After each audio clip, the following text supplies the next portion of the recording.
In one word, Bill Shorten has locked a future Labor government into a $20 billion tax hike for mid-sized companies.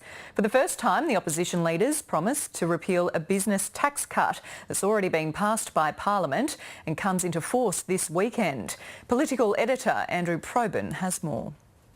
Yes, yes, yes. The answer came clearly enough, but it was in the question where $20 billion lay. So you will repeal the tax cut between $10 and $50 million that's already legislated? Yes. This is a snake and ladders game. Transforming the tax fight in one-word response. This is terrible news for 1.5 million Australians who work in those businesses. It wasn't just the government surprised by the announcement. Labor had promised the future of already legislated tax cuts would be carefully considered. We are going through what you would expect, a very reasonable, responsible process. Turns out there was little process at all.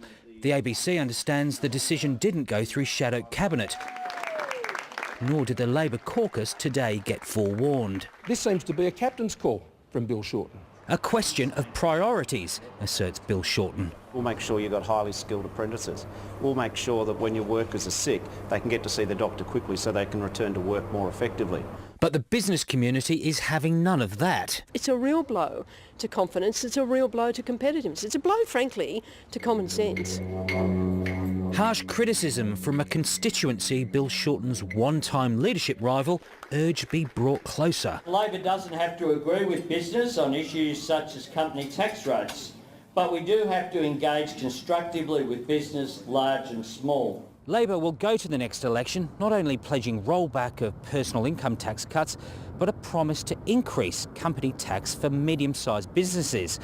While senior Labor figures are annoyed about the lack of process behind Bill Shorten's call, they also worry that Labor's blunted the sharpest message against the company tax cuts, directed at the top end of town.